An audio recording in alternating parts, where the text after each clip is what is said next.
Okay, and we're recording. So welcome back. Episode 33. We're hanging with Bobby Eckert today from Eckert Fire Tactics. We're going to talk some things about being a company officer. Sean, what do you think?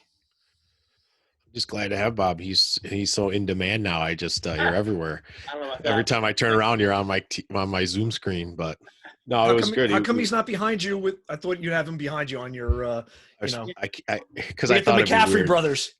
His picture hangs over my bed, not over my shoulder. At work? Both.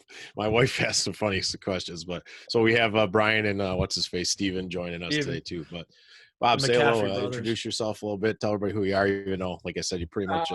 Yeah, thanks for having me, Bob Eckert. I'm a captain in the City of Camden, New Jersey Fire Department, and I'm assigned to Engine 1, busiest engine, and that's it. I own Eckert Fire Tactics, and we take that day by day. Yeah, but obviously, so those that you everybody that listens know that you brought me on as part of your group, your cadre, or we call it team, not cadre, but you really have some big things going on. Now that we're unwinding and getting out of the virtual world, we got a lot going on. You want to just we quick or we took the COVID to actually realign and streamline, get some things in order for when COVID was over. And I've been trying to get insured for hands-on training for over a year now. And being in the great state of New Jersey, insurance is a nightmare. So it took me a while to get the proper insurance because, you need the proper insurance to do hands-on. God forbid somebody chops off a digit. We want to make sure that we're able to have liability covered. So, I'd like to do things right. And, we just made sure we have all our ducks in a row. So, we're going to hit the ground running. Offering a bunch of hands-on programs. Since I know it's summer, so I did design some drill night summer, weather appropriate drills to take us into the fall. And then we're doing 2 live burns at Bergenfield Fire Training Center. One is the September 4th, the weekend of September 11th, and then November 20th or 21st, 22nd. They're both sold out. So it's called Taking It to the Street. Live fire weekends, and it's kind of something I've had in my head for about 2 years, and I just finally have been able to build it to do it, and bringing on guys on staff to help me out. It's all about the right people. I'm kind of a maniac with my mind. It's always going firematically. So I just wanted to build something, and I'm really, really excited to have everybody come and the support. I mean, we have almost 100 people on the wait list for both. So that's amazing. That's great. And we're going to, the 2 is the teaser. I think our end goal is to bring it to all 50 states. It's something that, going to fire conferences throughout my career, the last 20 years, there was always, I took a track, either I took one class or another class, and I was looking at this class like, shit, I should have taken that class. And so we're going to try to encompass it all in 2 days, and everybody's going to kind of get a chance. I mean, you're going to be on the nozzle for a live fire. You're going to be forcing doors, using saws, ventilator search, everything. So, and even your downtime, you're going to be doing something. So I brought in a definitely unique cast of characters that, who are hungry to get out there and, and be with you guys. I don't really call them instructors or teachers. They're just my staff because everybody's kind of equal. There's really not that relationship. It's not we're going to be talking. People aren't going to be talking at you. They're going to be talking with you. You're going to be learning together and working together. And, I think that's what kind of sets us apart. Our goal is just bring the street to you guys in every sense of the word. And, it's all about equality and everybody being on the same level. So. That's great. I think with everybody being cooped up and lack of hands-on training, so I think you guys have that wait list of 100 per both sessions, which is phenomenal. Yeah, I was blown away. But we're making sure to all our ducks in a row, and it's going to be pretty badass. And we also have some cool things happening while you're there. We do have some vendors that are going to be there, but Ragtop Industries is going to be there with a trailer, and they'll literally work on your fire helmet. You want to bring your leather helmet for retro brass liner, small fixes. They're literally going to do it right there all weekend. So I think that's pretty cool too. If you want to get mine's going to be there. That's why I decided, like we were talking, John, John, we have a little group chat amongst the whole staff, and I was me and Bobby are going back and forth. I might fly. Like, I don't know the rules about crossing the border into Jersey. It gets a little fishy, I heard, but so I was going to fly. You got to get your Jersey card. And that's what I didn't know how. I just know that the tolls are worse in Jersey than New York. But I decided to drive because I'm going to bring my helmet and get Ragtop to look at it. It's getting a little big helmet. Up. It is a big helmet. Large, extra large, custom. It's only large, bro. Come on. It does need some TLC, but I thought, it's going to be a great thing. And, just, again, you're almost self-sustaining pretty soon. You're going to have working on air packs, getting saws, getting props, getting radios for all of us, which is huge. Once you get the Eckert mobile, we can go mobile with this thing. We're close to getting it. And I just want to make it about the attendees. Mm-hmm. And, I want them to have the best experience they can possibly have without going and lighting a house on fire. So yeah, and I think you look at the other companies doing that similar stuff. Once it becomes it's all about the reps. If someone can go home that night, or you go home Saturday night after day one, and you're like, damn, I'm tired. I worked my tail off today. I'm beat. Took some heat. Took some smoke. When they want to go to bed instead of go to the bar, you did it right. And that's why it's funny. We're not doing a social Saturday night for that reason, but it was cool to see the list of people coming. I mean, we got people coming international. We got a lot of people coming from the West Coast, from big jobs too. And, it just shows that COVID really did lock everybody up, and people are hungry to get back out there. So I'm excited for it. One of the things that you hit on was, I think it's perfect, because some of these bigger conferences aren't able to do this, the downtime. When you're not doing something and you're not doing the initial stretch or the force entry or whatever you're doing, that downtime is tough because guys are just standing around. And if you've got that to work out, that logistically they're able to be doing something at every time for those 8 hours. Yeah, you've got that all locked up, man.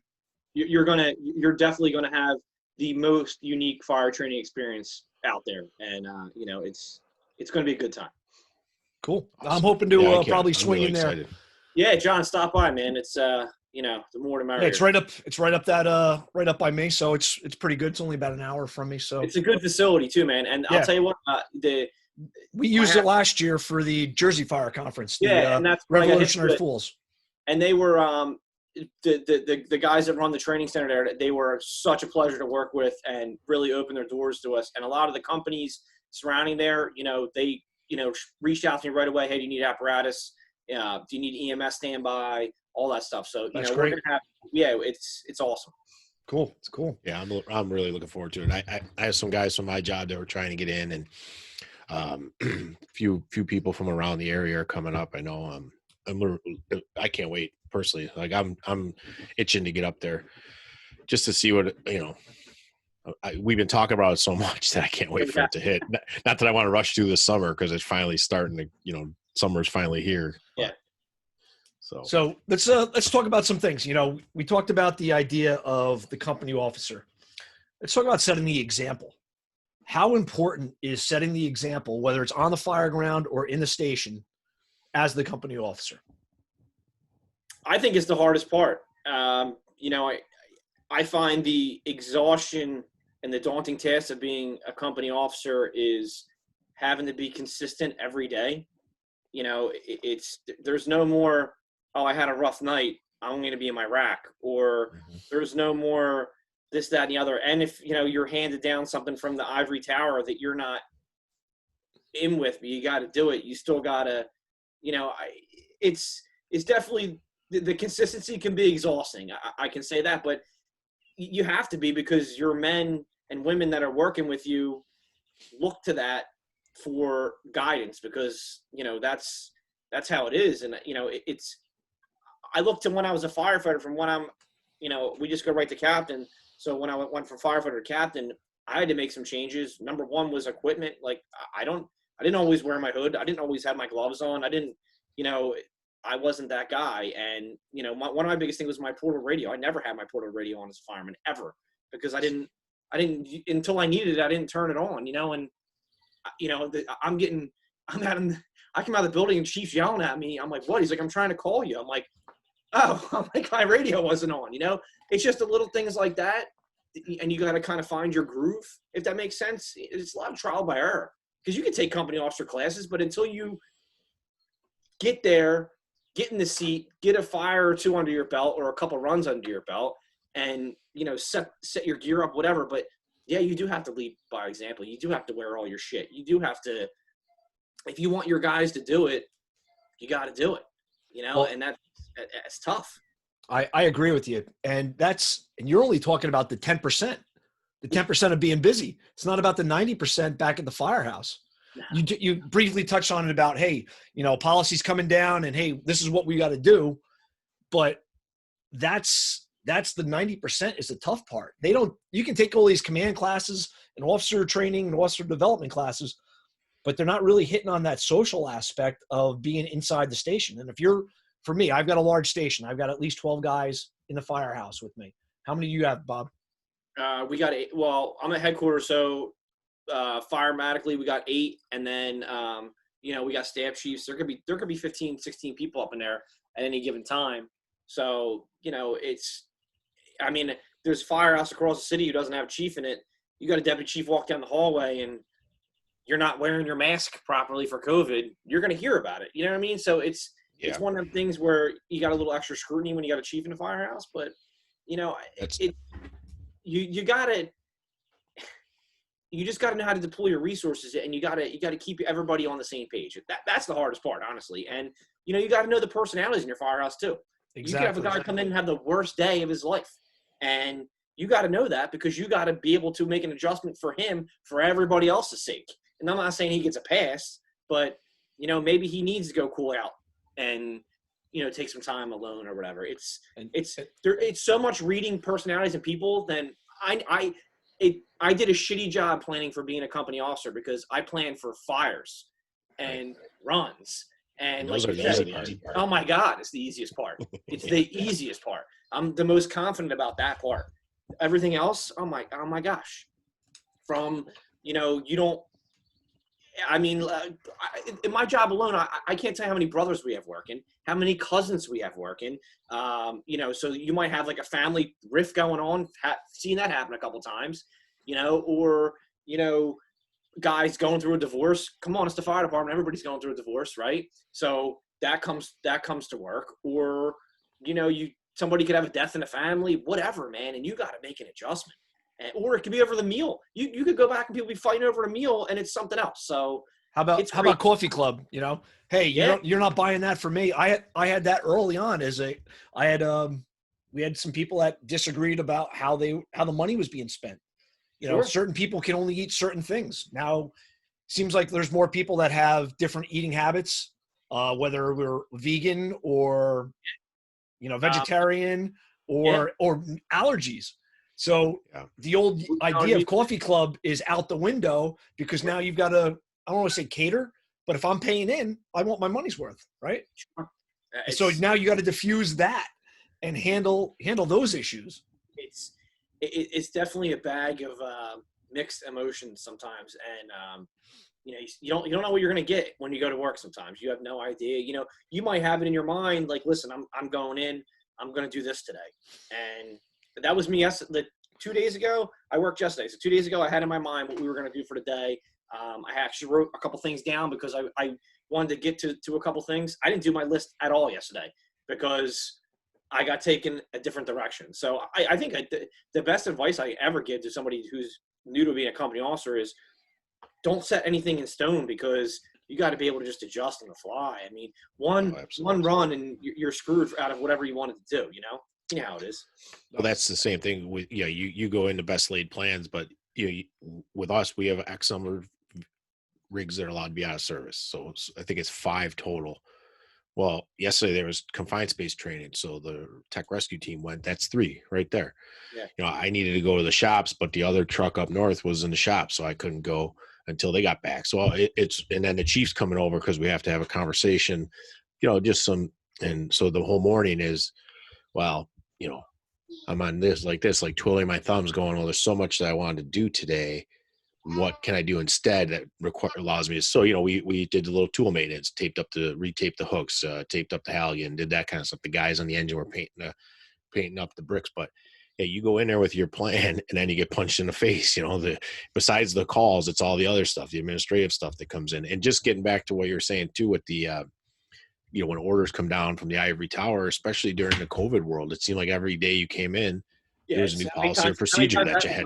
Amended, you know what I mean? Yeah. Like it gets amended all the time. And your guys get frustrated because now, they're looking at me like, Cap, what are we doing here? And I'm like, listen, I don't have to agree with these policies and procedures, but I have to make sure that we stick to them, just because we're covering our butts and that's half of it is little personnel fires that you're putting out. It's much better now. We don't call it the coffee club, we call it the commissary. It's $10 a pay, and that buys the coffee, pays for the cable, pays for the salad dressings and the dishes and all that kind of stuff. And some people might owe $100, and what am I supposed to do? I don't know your situation. So if it gets to, we have 2 other people that handle it, and I generally try to stay out of it if I can. But if they come to me, hey, Cap, so-and-so Bobby owes $200 on his commissary, I'll approach him and say, hey, can you, I know times are tough, overtime's down, all that, whatever. If you can throw a few bucks in it, and, we have direct deposit. Mine comes right on my check. I don't even notice it's gone. $10 every pay goes right to the bank account for the commissary. But wow. You guys have direct deposit for ours is also. Really? Yeah. Wow. Yeah, it was too much back in the day. There was too much infighting with it. So they were like, you know what? The union voted, and boom, that was it. It's not pretty everybody. Ours is a house to house thing, but most firehouses are going that route. Back that, when I kind of took it over for a while, because the guy that was doing it was injured. So I'm like, you know what, I'll do it till we find someone, reluctantly do it until we find someone, because it still has to get done. The shopping has to get done. And, there's in a locker in the firehouse, there's an envelope or a safe with $5,000 cash in it. We can't have this. You know what I mean? Somebody gets wind of that, and that safe will be, or that locker will be gone. Somebody will be pulling a box just to sneak in the firehouse and steal the locker, but yeah, that stuff is, that's so much of it is the administrative stuff that the guys aren't going to like, and they're not going to like. And that's the old Saving Private Ryan thing, where whatever Tom Hanks's character was like, how come you never complain? He's like, I complain up. That's my job. I complain up. I don't complain to you. You complain to me. I complain to It's good, but I think too, like, I think it's good to show your personnel that, like, you make mistakes also. I tell the story a lot, but I had a few of me one time, and I set my calculator instead of my alarm clock, and I was late for work. And it's the only time I've ever been late for work my entire life, and it was when I was a captain. And, it was extremely embarrassing, but I owned it as soon as I walked in the back door of the firehouse. I mean, roll calls at 7. I was there by, 10 after. Like, they noticed it was like 6:45 and I'm not there. There's something up. And, I messed up. I greatly messed up. And, I think it's good to let people know that, you're not perfect. Everybody makes mistakes. Even like at fires, you make a misjudgment or a bad call. It happens to everybody, man. Like, it's one thing about fire service is, especially, with internet, everybody thinks it's either you do A or B, but it's so much middle ground that, for interpretation when you get there. So, I think it's that coupled with, one of the things that's worked out well for me is I get to work an hour before my shift, and guys don't usually get there at about 6:30, and I can kind of read them as they're coming in the door, and I like doing that. I like just seeing their energy when they come in. How are they? Are they look normal? Do they, and it kind of works out. I kind of like that the first face they see is usually me, because I'm up like milling around. I like to check the truck too. Again, I'm a maniac. I'm weird like that, but it's something. It's more like a thing I do. I agree with you. We talked about this before. I call it the size up, and that just sounds cold, but I like, especially when I was in acting BC for a little bit, we had an expired list and stuff. So as a senior captain, I was acting up, and then, so I greet everybody coming in, handshake, pat on the shoulder. This is long before COVID and everything else. So just seeing how they are, and that guy that's bubbly all the time, something's not right. And then you get back to him, you figure it out. All right, give him the time, space. Maybe he needs coffee. Maybe he had a fight with the wife before he left. Yeah. I'll tell you right now, I'm one of the most superstitious guys about coming into work. The night before, I like to set my stuff. And if I've got something that's off, that may throw me, that starts that domino effect. So, Sean and I talked about this when I got sick. My wife goes, I knew you were sick when you left without taking I always have a tumbler with me. It's either this one or one of the other ones that's full of stickers. I left it at home the morning that I got sick, the shift after. I came home with a fever and everything else. And she goes, I knew something was wrong because your schedule and everything else was off. So, but it's those little things that when the guys are coming in, again, you never know what's up with them. You talk to them, you do the size up, you know what they are. We talked about sizing up our crews. You know, if you have a strong engine, a weak engine, a strong truck, Sure. You know, guys on vacation. Now we're coming up to prime time vacation. So now we got a lot of covers, right?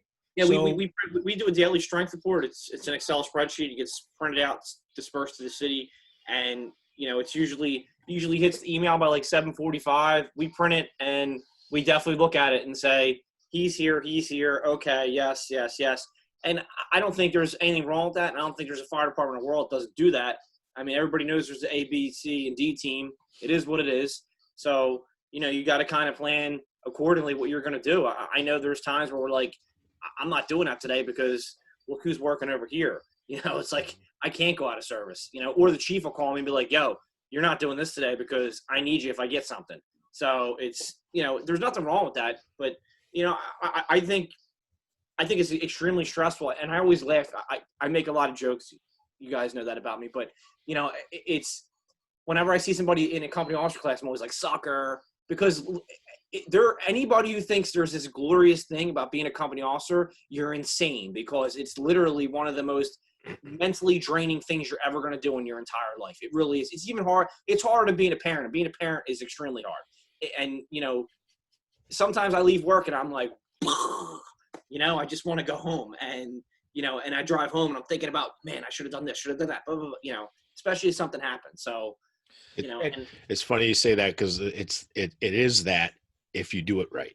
If you're just a guy that I'm going to log my 24, I'm going to log my 9 or 15 or whatever you work, and then I'm done, you know, it's not that draining. And I had this, it's funny, just to segue a little bit. I had this conversation. We have a lot of acting going on now, acting out of title, just because of, you know, we're heavily staffed. We've hired a lot of people over the years and, or the last few years, but so the engine crew doesn't have an officer right now. So they're acting, they're all good guys. They're all pretty squared away, but they're all at different levels. You know, some are more experienced, some are more natural leaders, some are. So I'm sitting down with these guys and I'm having this conversation that if you're going to do it, you have to do it all in. And I have a whole list of little, I use Evernote a lot for notes. I have a whole Evernote list of all these tips I give guys when they're in charge. And if it's just from being strong, being firm in your decisions, if it all the way down to tactical stuff. And I'm sitting with these guys and reviewing it, and they're like, oh, wow, you know, this is good stuff. And I said, well, because you have to do it. You three are peers normally, but tomorrow you're in charge. You know, Bobby, you're in charge. You have to be the boss sometimes. And Bob, we talk about a lot. The hardest thing to do is the boss is the right thing. Even if you're the pretend boss, you're the acting boss for the day, you're getting the job done. You have to do the job. You have to do the niffers. You have to do, like, I don't accept that. Oh, there's an actor over there, so we're just going to, you know, Cap, you do the report. No, if it's his report, do it.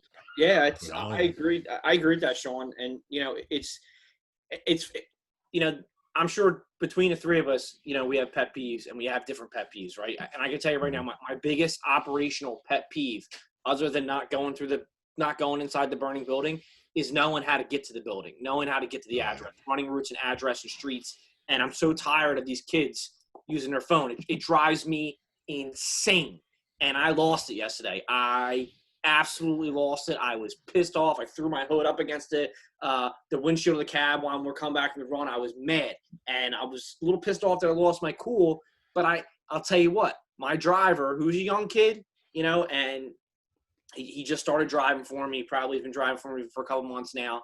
And he finally got the seriousness of how mad I was by me having a little temper tantrum. I'm not saying go have one, but it literally like clicked with him. And when we got back, he came in and he's like, yo, Cap, I'm sorry. I'm like, dude, I'm like, yeah. It was an easy address. That's why I was so mad. I'm like, you don't know this? You don't know this street? You know what I mean? Like, and But I think but I let guys know, like, right away, like, yo, these are my pet peeves. Like, I'm just letting you know, like, you want to piss me off, don't do this. And it's going to piss me off. And I think, I look back to the bosses that I had coming up, and I got hired very young, on this job. And, these guys were in my ass all day long because a lot of them knew my father, and, they definitely pushed it a little hard on other people, but I'm glad they did. And looking back on it, some of the guys that I remember the truck captain he's a battalion chief now, getting ready to retire. And I would I had a Jeep at the time, and I would sit in neutral, like just going like this with the stick, just like with this this uneasy feeling in my stomach, not wanting to go in the firehouse. I knew as soon as I walked in the door, he was going to motherfuck me from 7 a.m. to 7 a.m. doing all kinds of crazy stuff, cleaning, sealing tiles, to checking the saws, to doing this. But I'll tell you what, I look back on it, I'm so happy that he did it. I really am. I mean, it was some stressful times, but it prepared me for the next level of things and dealing with people and understanding things. But again, and also you can learn a lot of what not to do in situations also. And I think that's a big thing. I think you're absolutely right. I just wrote down on this piece of paper, so jotting down notes and stuff, grabbing pieces from different officers, good and bad. I've had some really good ones. I've had some ones that were not so good, and I don't want to emulate that. So that's what I take and try not to do or try and emulate. The other thing is, I think the biggest part of our job, we're social workers. Oh, for sure, 100%. I've heard that before, and it's funny, man. We are social workers inside the firehouse. And truthfully, even outside the firehouse, how many times do you have a civilian walk up to your station and have a problem? I had a woman that wanted to commit suicide. I had one of my other guys when I was first as a lieutenant. I had one of the guys go outside. I was with him. He was able to translate because I'm not a strong Spanish speaker. She only spoke Spanish, and he worked and talked with her, and we got everything in motion, the proper things. I wrote this kid up. I gave him an attaboy. He did a phenomenal job. Yeah. What firefighter of maybe 3 years on the job is going to be that social worker to the outside, let alone being an officer to that? So I'm just backing him up and whatever he needs. Yeah, he had your support and confidence too. It's. I think when you and I don't know how it is with you guys, but what I see down here, in South Jersey and where we're at, I just see a lot of the leadership isn't for the men anymore. They're for whatever else. And I think when your guys know you're for them no matter what, and I think that goes a long way. And even when they make a mistake, like, I don't ever let the chief talk to them about it. You can talk to me, MF me about it. I can take it all day long, and then I'll go handle it. You know what I mean? Like, I'd rather just deal with that, because I just think I want people to know, like, everybody makes mistakes. We're human beings, man. So, like, but it's like it's mistake recognition and flipping the coin to get it back going the right way that makes you the best officer out there. But like you said, you had a guy who spoke Spanish, and guys that speak Spanish, especially guys that speak English and Spanish and go from both, they speak very fast. So, when you're in that situation, I'm sure him having you gave him confidence to handle the situation. When you're by your guy, they will literally they'll move the mountain for you if you have if they know that you're supporting them. And, the one things that you just said, the chief can chew you out. That's fine. His job trickled down the line. Perfect. Because he knows how you're going to handle it. He may not know how the firefighter's going to handle it. So I know how my firefighter is going to handle it. I know how to speak with them. Sometimes it's with kid gloves. Sometimes it's going to be a little more assertive. But by knowing the personalities and the chain of command, and we've been talking a lot of stuff about going down the chain, but how about up the chain? How do we deal with the chiefs? Or the bosses above us. You could be a BC and have a deputy that rides you. It's not so using your station as a perfect example, Bob. You say, your kid, one of your guys is walking down the hall without his COVID mask on, and the chief chews him out. In what sounds theory, like he should talk to you, right? He should, hey, Bob, I agree. And it's when I got on, maybe because I was so young, but I always looked at the deputy chiefs as these godlike figures who had like fancy shirts on and shit, and you didn't talk to them. But I got to be honest with you, it was for a reason. So, I might pass, if I'm a deputy chief, in my thought, I've never been a chief officer, but if I pass a guy and he's out of uniform, I'm just going to take note. I'm going to call the battalion chief. Battalion chief's going to call a captain. The chain of command is there for a reason, because if it doesn't, if there's a breakdown in the firehouse, that breakdown is also going to happen. If you let it break down the firehouse, it's going to break down the street. And we need that chain of command in the street more than anywhere else, man. And I see it a lot lately because I see a lot of micromanagement. I really do out of chiefs, but you know, I have two battalion chiefs in my city at all times, and the chiefs of my group are great. And you know, I'll go work overtime or mutual or whatever, and I got personality A to the right of me and personality B to the left of me, and they're two totally opposite people. But you know, the best advice I can give for dealing with chiefs is learn your chief, learn him, and you know, his idiosyncrasy might be the thing that pisses you off so bad about him. And, you know, I'll give you an example. You know, we got chiefs that they don't want to be recalled. They want to come in, conduct the investigation, and you know, talk in the radio and recall people. Or you got a chief who doesn't care. He just wants to get recalled. So if he likes to come in, just let him come in. I don't, you know, I think it's like a pick and choose your battle thing. You know, I kind of look at the chief as my wife, because I pick and choose the battles. My wife, seriously, she's in charge. She knows she's in charge. I try to let her think that she's not, but you know what I mean? Like, I pick and choose the battles. I might lose them. I might win them. I don't know. But, you know, the chief was once a company officer, was once a fireman. So Absolutely. If you do got to talk to him, I've done it a couple of times, like, hey, chief, when you were captain, did you like when your chief did this? Oh, I never thought about it that way. You know, that's the remember where you came from conversation that you have to have sometimes with the chiefs. It's difficult. And yeah, I'm fortunate on my platoon. I have two battalion chiefs that couldn't be more different, but in a good way.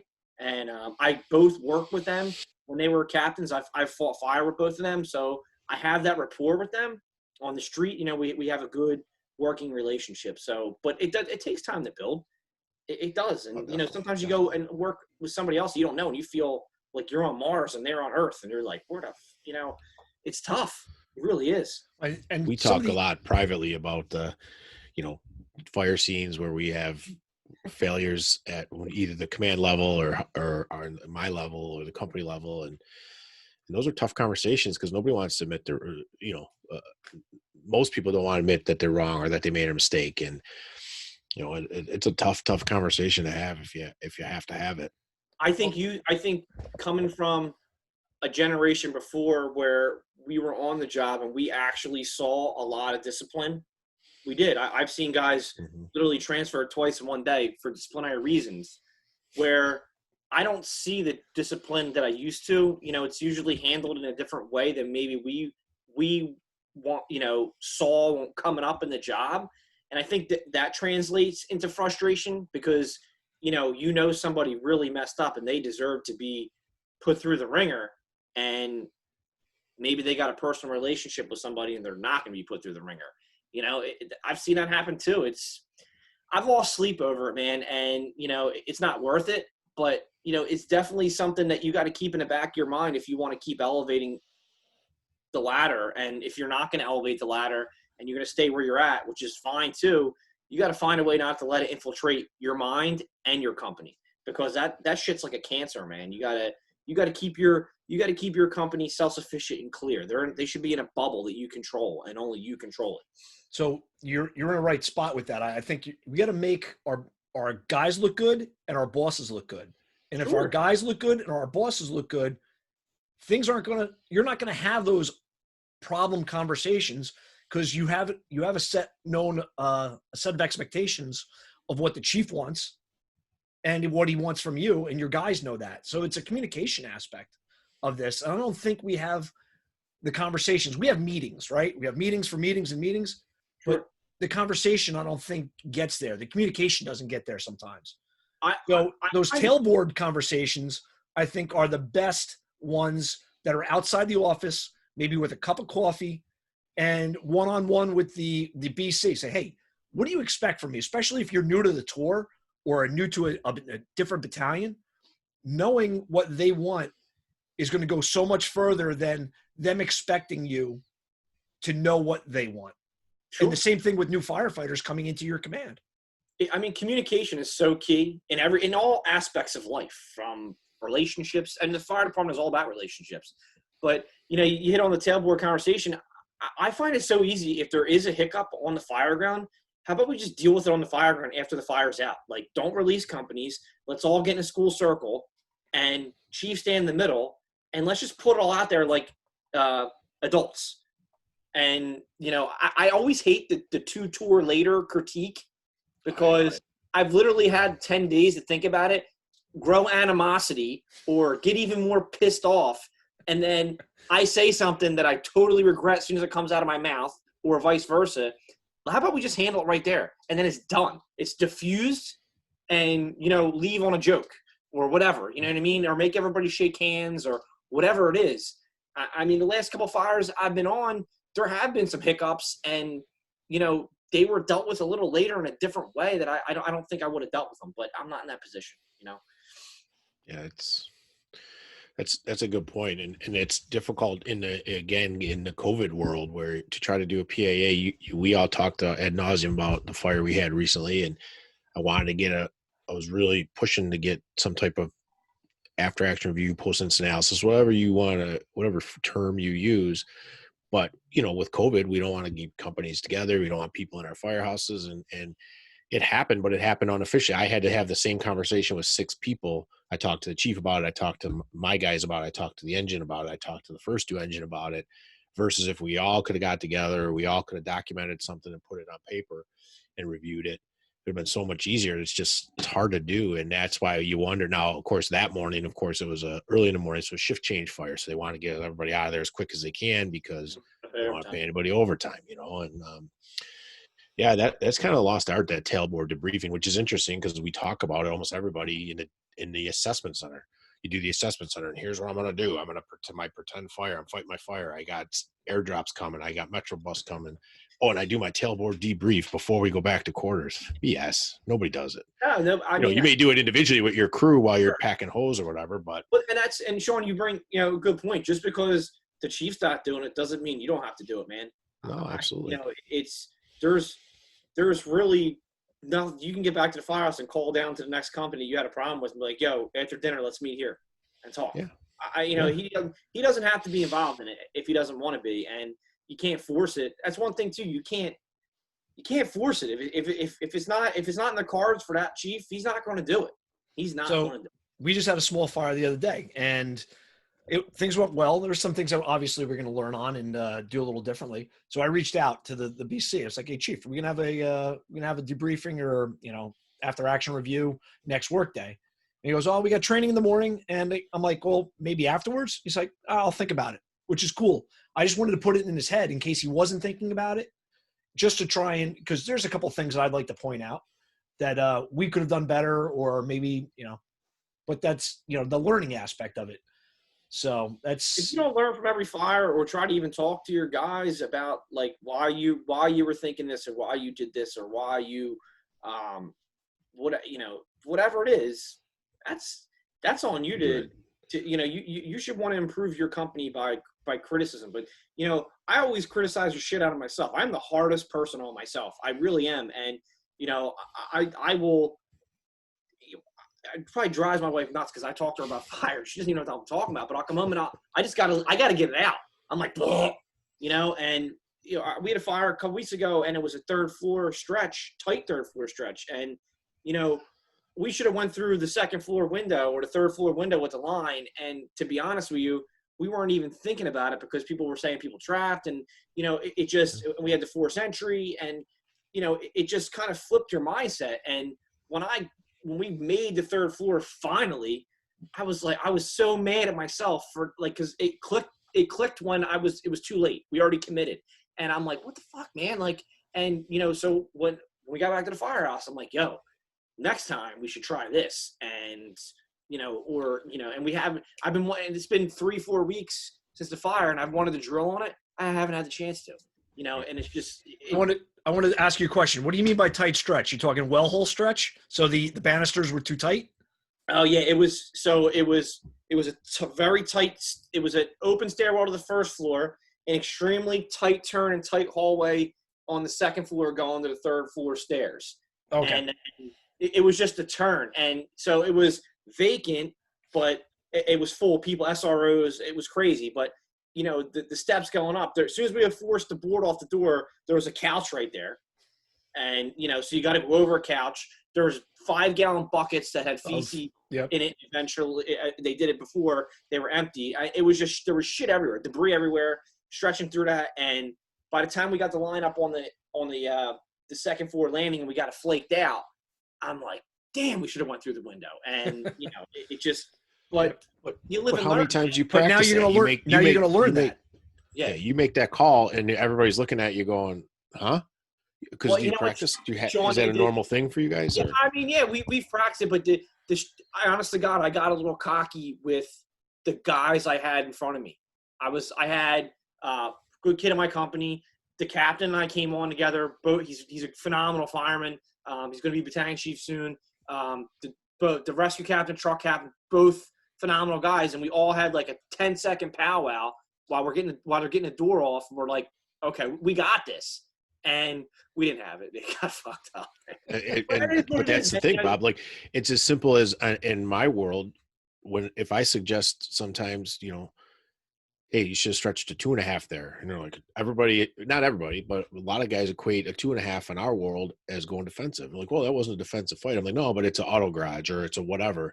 Sure. You know, that's the thing. Like, for me, if I suggested, hey, let's go through that window, that's a big ordeal, because it's just not again, in your world, it's a little more common, I suppose, but that's the stuff where there's your unique opportunity to, hey, let's practice this just in case. I saw Camden do this. I want to work on something like that, because we have these buildings.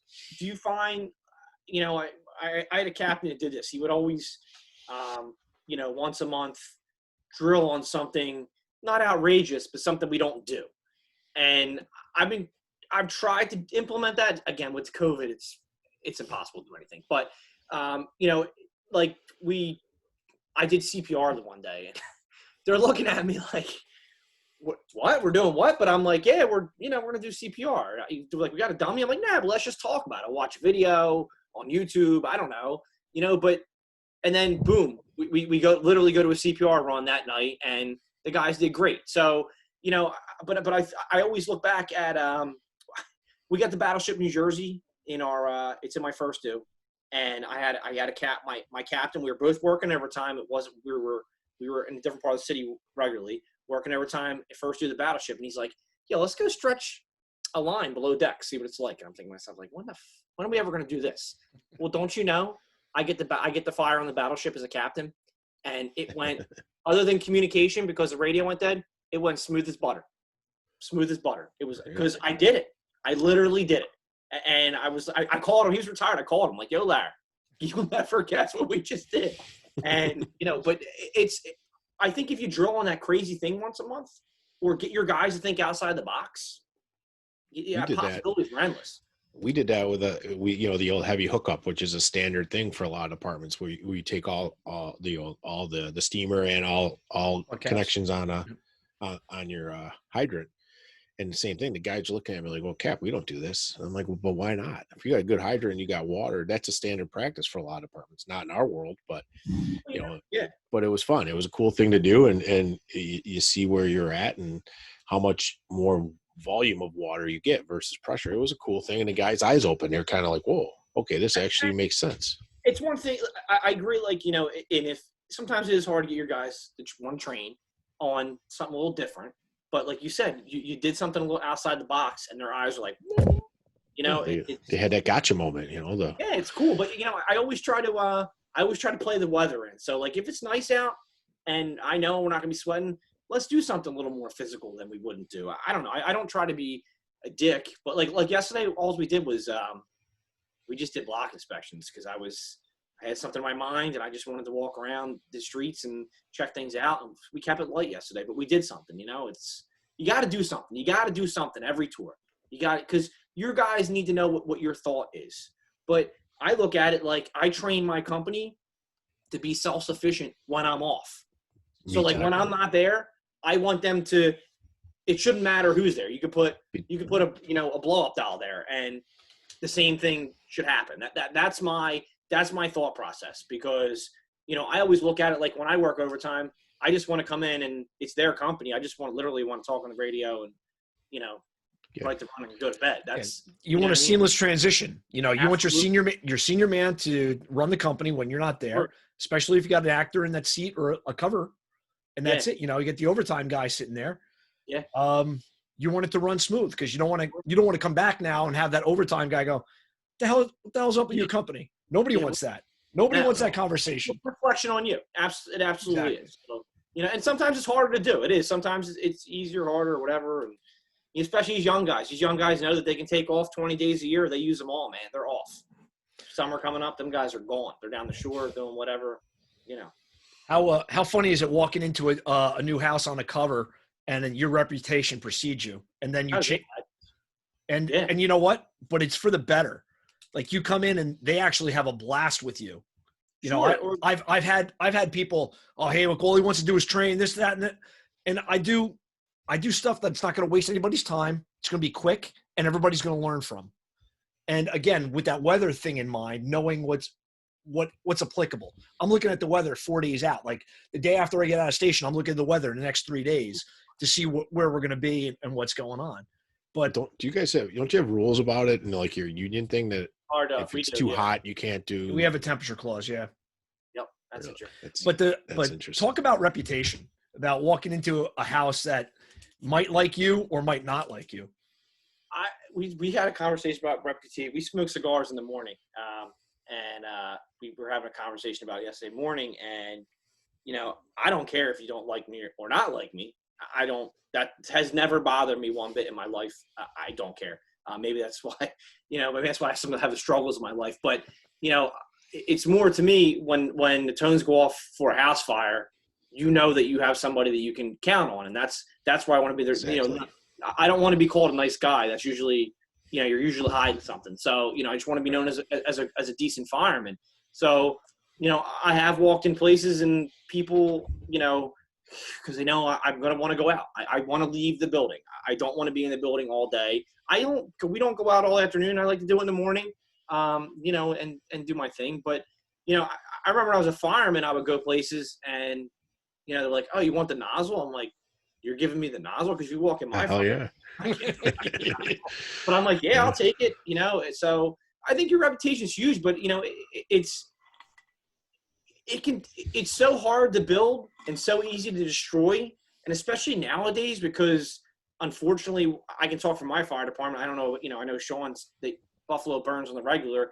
Camden doesn't burn like it used to, so it might take me, I might have a mistake on Monday, and it might take me a couple weeks to rectify that mistake. So, with that being said, you try to be more careful with your movement. You're only as good as your last fire, right? That's it. I mean, Syl said it. You're only as good as your last envelope. You're only as good as your last fire, man. It's so true.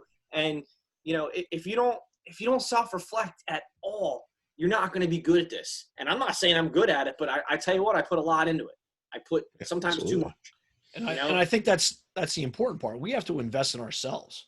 And if you're not investing in yourself, you're not going to grow. Again, getting out of your comfort zone is probably the best way to invest in yourself.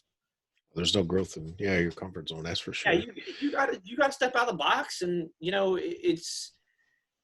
I just never want to be caught my pants down at work. I have been before because I was young and cocky. I'm sure everybody's going through that stage. If you haven't, it's definitely something you're going to get served a slice of humble pie or the whole pie in your face. And I'm not saying it's a horrible thing because sometimes, that cockiness will help you through some situations, but you definitely got to be a little more reserved and, try to be more well-rounded as an officer because, when something doesn't work right or something isn't going right, they're all going to look at you for the answer and you better have it. I always say, when I do the officer thing, I say, you can't have any limitations. You can't. You can never say the fire's hot. You can never say, things aren't good. You can't say these trigger words. You got to keep your composure no matter what situation you're in. Even if you're getting, if it's an administrative issue and it's coming down hard on you, you got to keep your composure and, adjust on the fly. And that's a good point, Bob, too. Like we talk about that that's part of the conversation I had with the guys acting. I had that conversation when I was working special ops. is that even if you're not, you have enough of a toolbox in your brain. If you're going to be in those positions, that you should have idea A, B, and C. You know, while you're working on A, you're thinking about idea C. But I tell the guys, like you just said, whether you know for a fact, if that chief comes to you and says, "What are you thinking?" You better have an idea for him. Don't ever give him the indication that, "Oh, geez, chief, you know, I'm not sure," because then they're going to take over and you lose it. You know, that's good advice. That, you know, even if you know the whole baffle him with your bullshit thing, have an idea and always be thinking. And if you, even if you're not 100%, be like, "Chief, here's what we're going to do." You know, I had a car crash into a house one time. Sorry, I'm printing something here. The chief says, "What do you think?" And I'm like, "Well, I got three things. If he's alive, I got someone going to recon to see his status. If he's alive, we're going to do this. If he's not alive, we're going to go a little slower." And if, you know, and I had three ideas all wrapped up, and the chief's like, "Okay, cool." And he walked away. So, and that's, I mean, I've never sat in that chief's car, but I feel like, you know, that's what you should want as a chief. You should just want to be, you shouldn't want to command. That's not your job. Your job is the whole scene, not the operations. So, yeah, exactly. You know, but I'm very thankful of when I got on the job. I did have good guys, good captains to work for that. And they said, like, "Yo, make sure you work at the slow company. Make sure you work here. Make sure you work there." You know, working in the engine, truck, the squad, special op, all that stuff definitely makes me a player on the street as an officer. We had a guy. He was coupling a train, very slow, and he jumped over it, and it got his thigh. It coupled in between his thigh, and it was in the morning. I was getting ready to get off work, and it was right by the firehouse. So we go down there, and I'm an EMT, woo! But I'm probably the worst EMT there is. But I'll tell you what, it was a situation where my training that had nothing to do with anything firematic got us through a little bit of a situation, and we were able to fall back on something that's outside the box, and we were able to take a calm, control look at the situation. And you know, I highly recommend, you know, if you're going to be a company officer, your limitations, like if you've never done something, at least seek out somebody who's done it and find out as much as you can about it. So when you're in the situation, you do know a little bit about it, so you don't look like a dick. And it's that phrase, "You don't know what you don't know." So yeah, getting out there and working with busy companies as a firefighter, or, you know, a specialized company. We don't have, up at work, we're only 4 engines and 2 trucks in a battalion for each day. So we don't have any specialized stuff, but our truck companies need to know specialized stuff, man versus machine, you know, your auto extrication, all that crazy stuff. And that's where getting out and go to some of these specialized classes. That, why are you going to them? Because someday I may need to know how to lift a bus off of a car that ran underneath. You know, getting all that training and education is smart. And then again, as an officer, relying on your company guys that have that extra training and education, and knowing that what they know also helps out, and letting them sometimes run with it. Because, hey, he's smarter than me. I had a senior guy that was, his family was in the oil burner business. Dude, he was phenomenal for the our oil burner backfires, our furnace issues, our heat calls. I let him run with it. Again, as the chief, like you said, chief let the company officer do his job.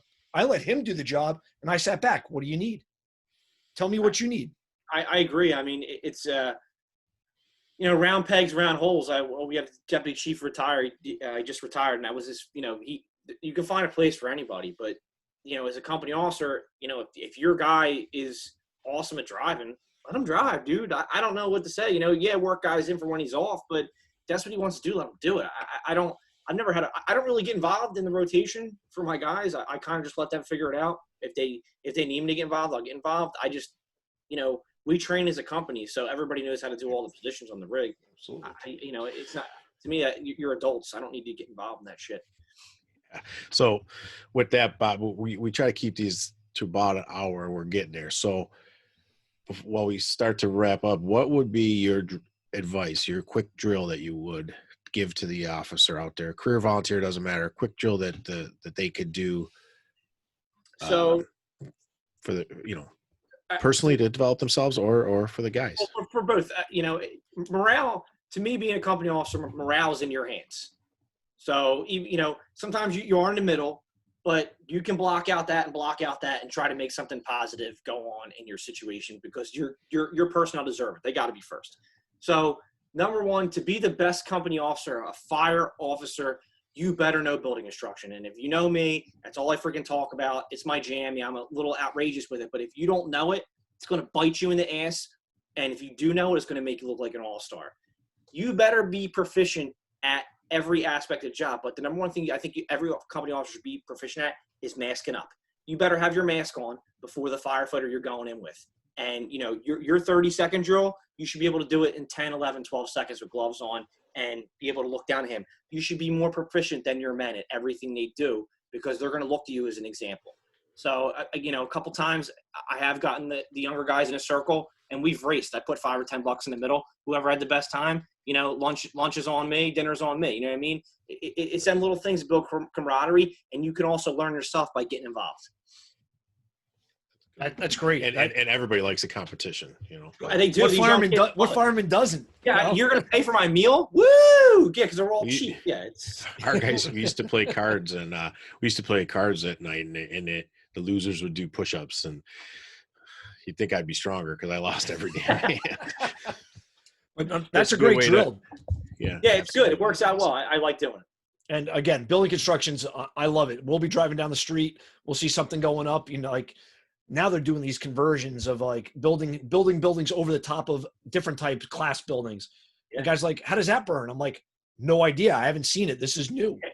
You know, and now it's funny. We've got a bunch of different buildings going up, but we've got a lot of class 2s going up, our limited, non-combustible, limited combustible.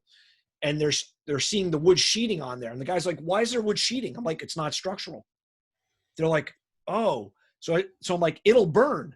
It's going to be hidden. We're going to have to try and find this thing because it's going to burn. It's going to smolder. It's going to get bigger. But there's wood in these class 2 buildings. It's going to attack the structural members that are holding it up. Yep. So the guy's like, well, I didn't think that was allowed. I'm like, well, it is allowed because it's not structural. And again, knowing what the fire is going to do with the building and what the building is going to do with the fire are going to save your ass, and it's going to make you look good. Make you look fantastic.